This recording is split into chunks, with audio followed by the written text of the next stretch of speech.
I'm Cheryl. And I'm Naima. We're three Black moms.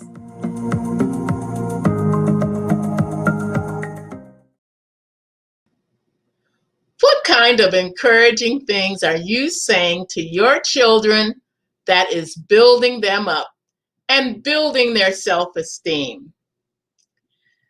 I was listening to a program last week where a chaplain who was leading a service at the prison said to his congregation, "How many of you were told by your dads that you would end up in prison?" And almost all of them raised their hands. Now, I taught at a school once where the teacher would reprimand the kids by saying, "Y'all gonna end up in prison." And I remember thinking, that is not helpful. That is not going to give them the kind of encouragement they need to want to build better lives. They're going to rise to the occasion that you've given them. I remember in school, my teacher, Mrs. Moody, used to get on the class clowns, and she would make a comment like, "You all going to end up old, toothless, and drunk on the corner." And do you know that when I went to one of my friends' funerals, three of them, Daryl, Eugene, and Henry, looked like old, broken down men, toothless and raggedy. And I thought, oh my goodness, Mrs. Moody's predictions came true. What things are you saying to your children that's going to build them up? The tongue can be an evil thing. You can make a comment that can totally destroy a child. And you need to say things that are going to build your child. What does the Bible say? The tongue is a restless evil. You can control horses and oxen, but you can't control your tongue. And a tongue will set a forest on fire by the evil things that come of it. What are you doing to build up your children and not tear them down? I think that a lot of parents believe that if you say negative things, that's going to encourage your child to prove you wrong.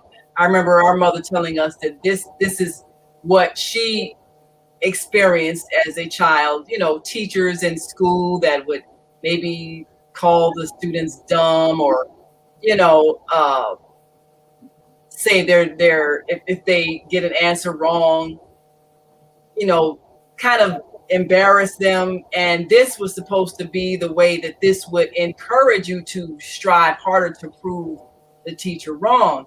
I've seen a lot of teachers that use that method. I've seen a lot of parents that use that method, the negative motivation method.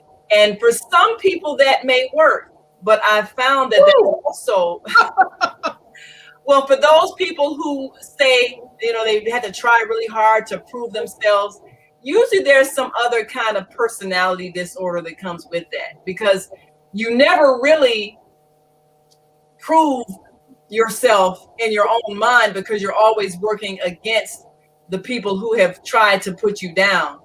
And I found that positive reinforcement is a lot more effective. But I have witnessed, a lot of my friends who teach, I've witnessed that negative motivation, which really isn't motivation. And a lot of times the child does end up living down to your predictions, or up to your predictions.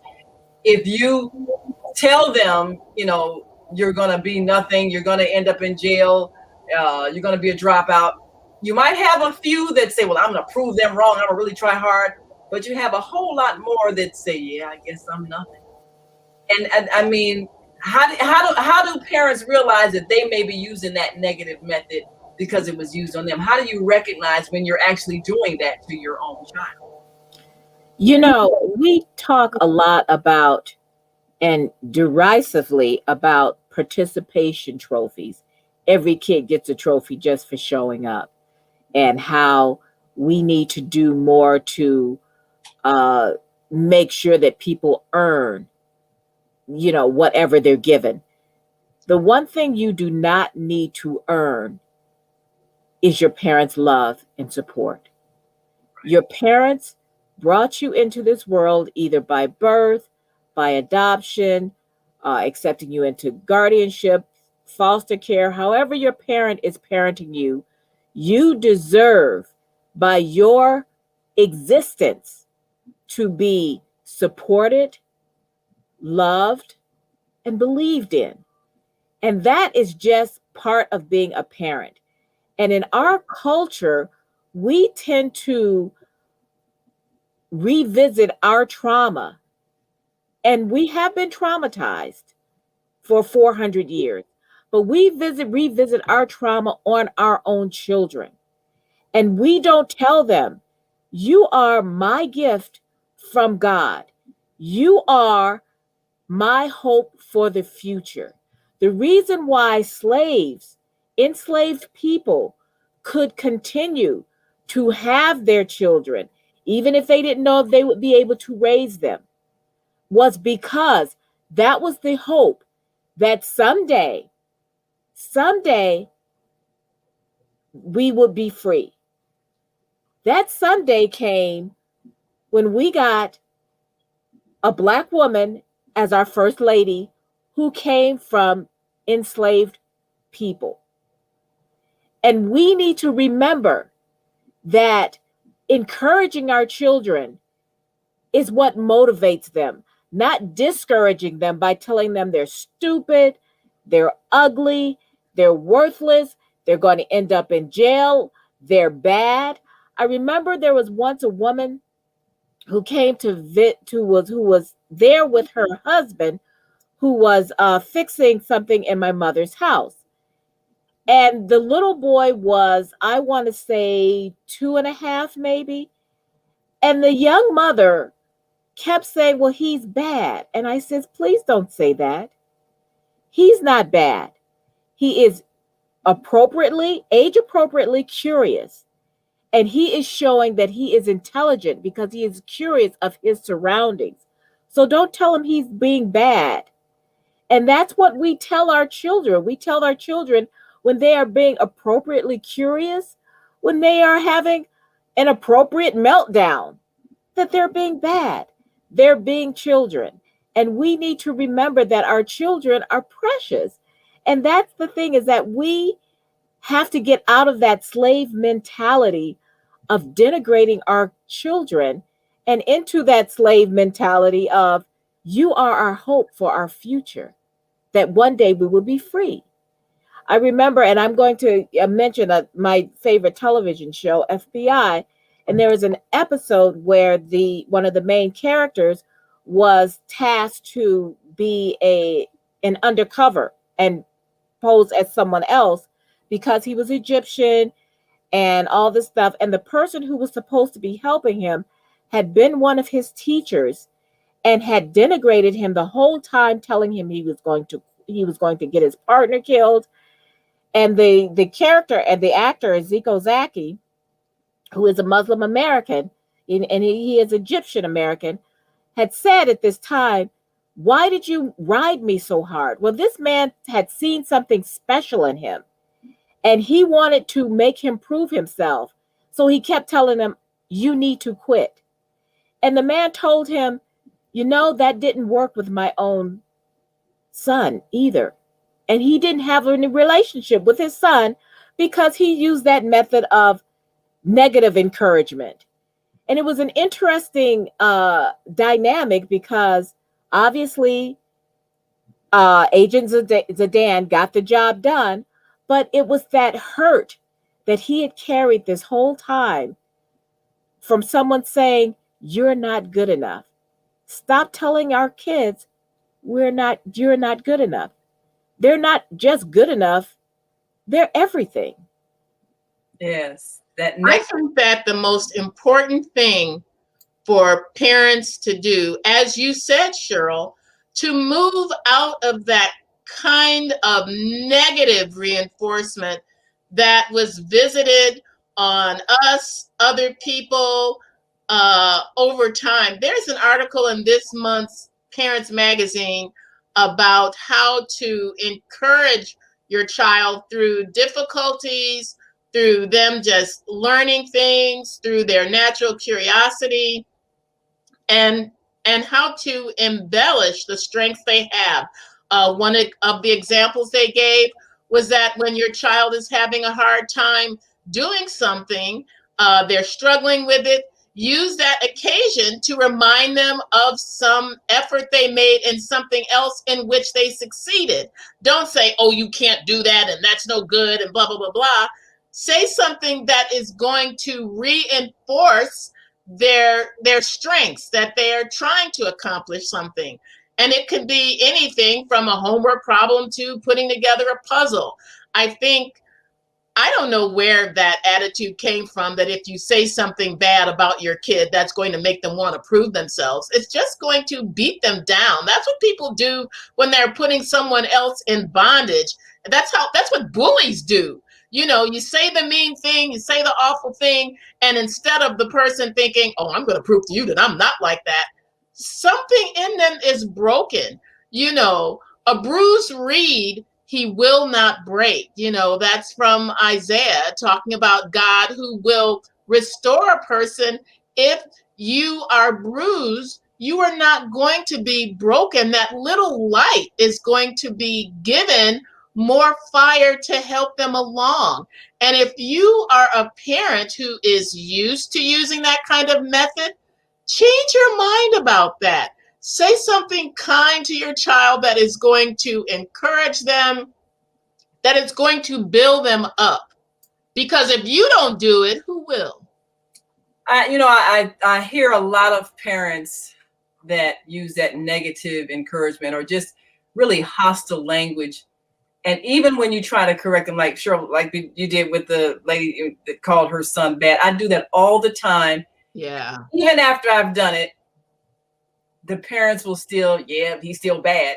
I mean, even when you explain it and you show an example and you say, oh, he's so intelligent. Oh, he's probably going to be, like, you see them maybe trying to, maybe they're trying to figure out something, and they're fiddling with some electronics or something like that.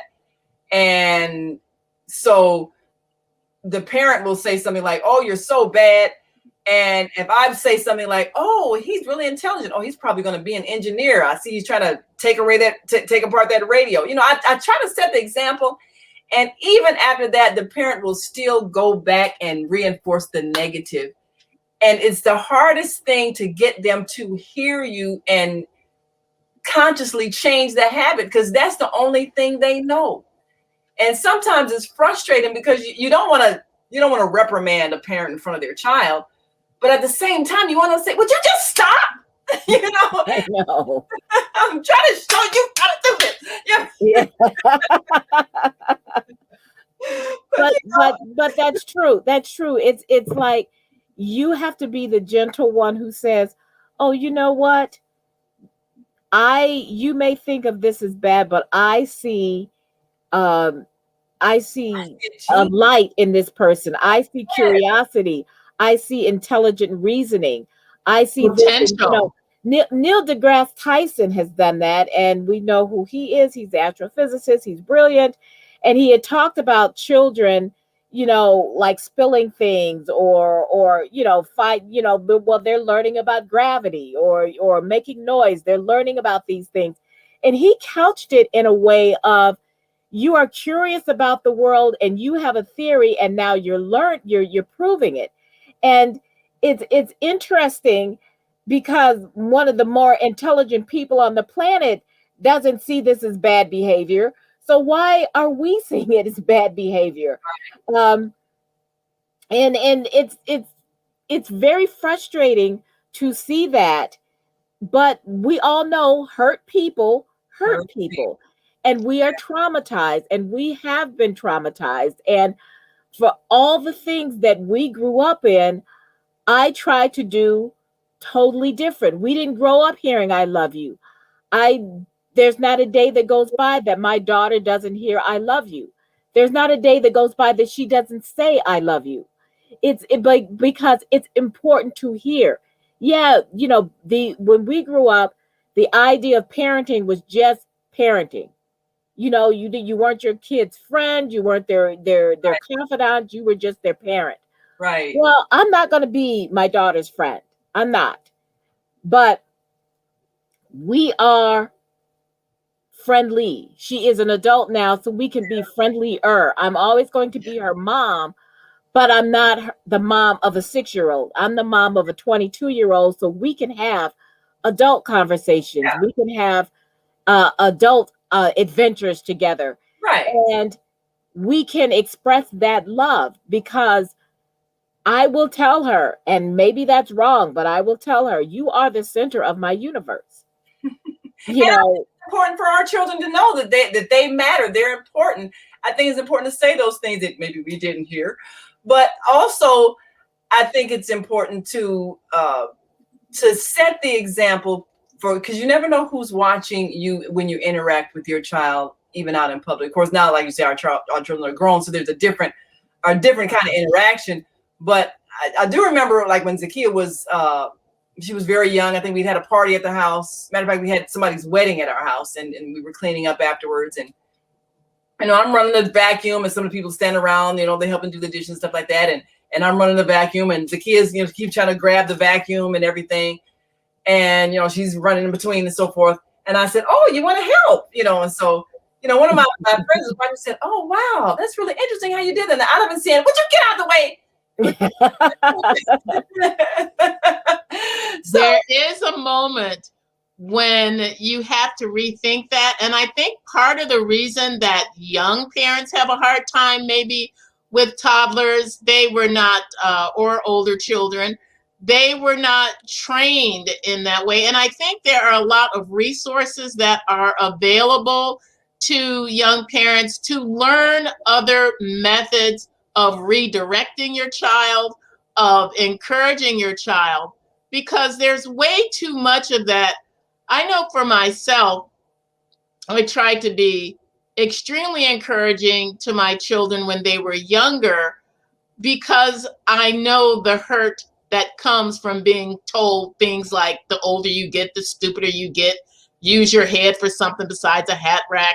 I mean, these things are laughable when you look back at them, but at the time, they're kind of painful to hear that kind of stuff. Yes. And it doesn't really help your child build confidence in themselves and their own abilities. I think a lot of young parents learn by seeing older parents exhibit good encouragement skills. Sometimes these are things you may learn in some kind of parental training, and they have those things available. You can go on YouTube for anything. Look that up. How do I encourage my child? And you will find all kinds of methods that will give you skills and steps to move away from negative reinforcement, which isn't reinforcement at all. Really, it is damaging behavior. It is damaging. It's a damaging way to try to teach your child to do better, learn better, and have confidence in themselves. And if you want something that's more centered around, Black families, because there are some things that we do that are different. Some good, not bad. I'm not sure if the name of the book is Raising Black Children or if it's about Black parenting, but the author is my daughter's former first pediatrician, and her name is Anne, Anne Beal, Beal, and she wrote a book about Black parenting. I encourage anyone, I went and bought it. I encourage anyone to go out and find it. You could probably find it on Amazon, like the rest of the world is on Amazon, or find it somewhere. Maybe it's in a independent bookstore, always good.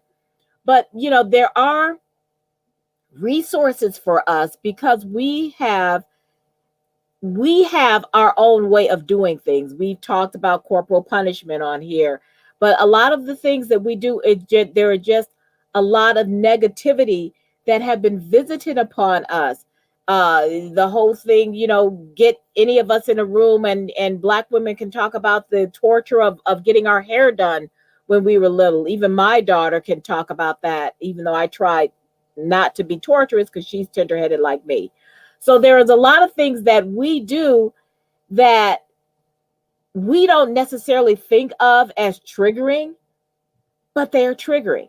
And if you tell a child that they're stupid when they're little, or they can't get anything right, or what's wrong with you, or all those kinds of things, you're only extending the trauma that has been passed down. Yeah. You're passing down that trauma instead of saying, you know what? It's like the whole thing with us deciding not to drink. This ends with me. This cycle of alcoholism ends with me. This cycle of psychological trauma ends with me. This cycle of saying, you know, the older you get, the stupider you get, or not saying I love you. This ends with me. I'm going to be the parent that I wished I had. Right. And I have a lot of people who talk about, you know, older and, you know,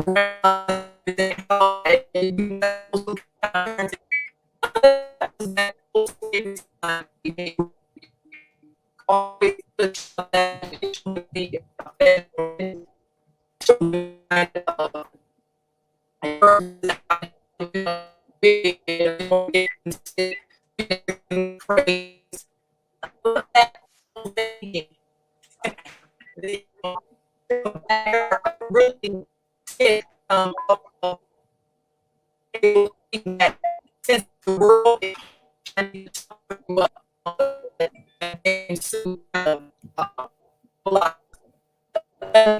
talk something that people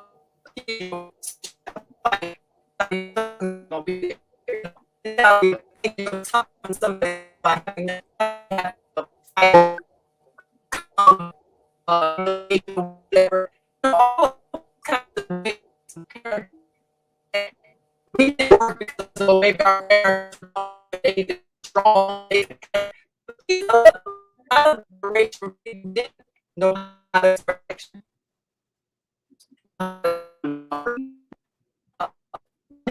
know how to their children and expect their children parent, you know, they didn't know how to love. And this is a lot of our are still existing. We're still there. Low self-esteem. People that they have that hurtful or in a lot of us are wounded and we struggle to overcome and try to stay. We learn how to do by example. It's hard. Learn how to nurture in a bit you nurture. You know, you have to learn how to reinforce your child's self-esteem and make all night or break something. You know, like they brought important. So you must respond in the way that he exists. Sometimes you hear things come out.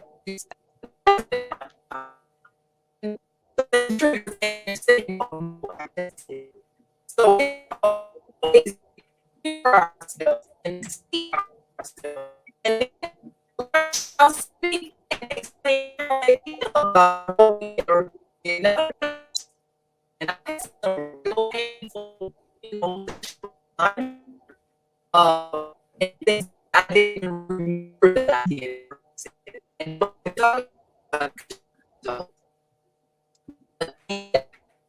I didn't realize came out of my mouth. I want to make sure you always kids.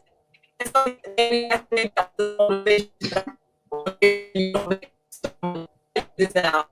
They didn't know what they were saying. What they were acting is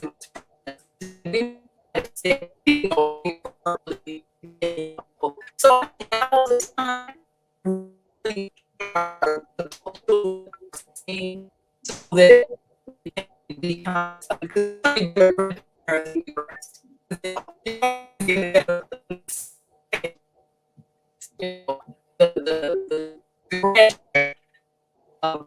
would you think to have those conversations that are really good or feel for how we just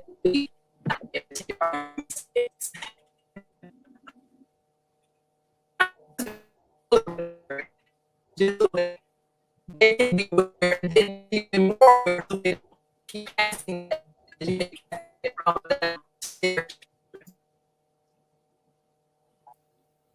Okay, you were breaking up. Did you hear any of that, Barbara? Not a word. Okay. I thought it was me. That's why I kept smiling. Yeah. As soon as Naima started talking, she started breaking up. Yeah. It might be Yeah, your connection is messed up. Yeah.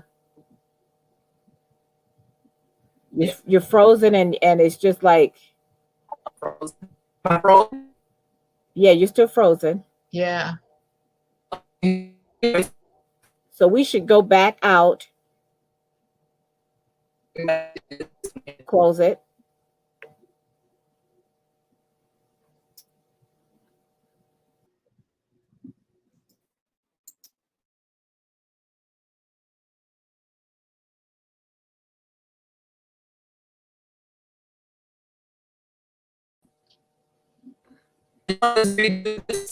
Nope. You're still bad. Yeah. Okay, because it ended. I mean, you got all what I was saying, right? Yeah. Okay, so what we need to do is go back out and then maybe you can pick it up after I speak and say what you were saying, Naima, because that's when it's just your Right. connection. Mine and Yeah. Barbara's are fine. Like we can't even hear you. Yeah. Your whole thing where you were talking was totally illegible. Could not be understood. Right. It was garbled. It was all garbled and you kept freezing.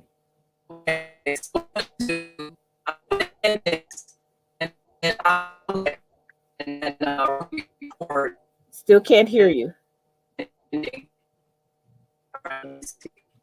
You're still frozen.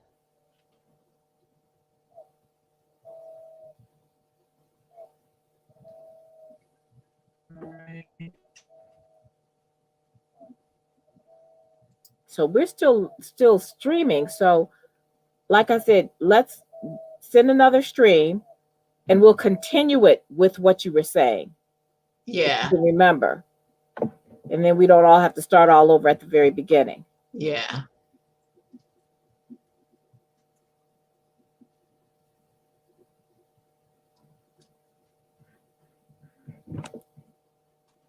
You want to take us out? So we should.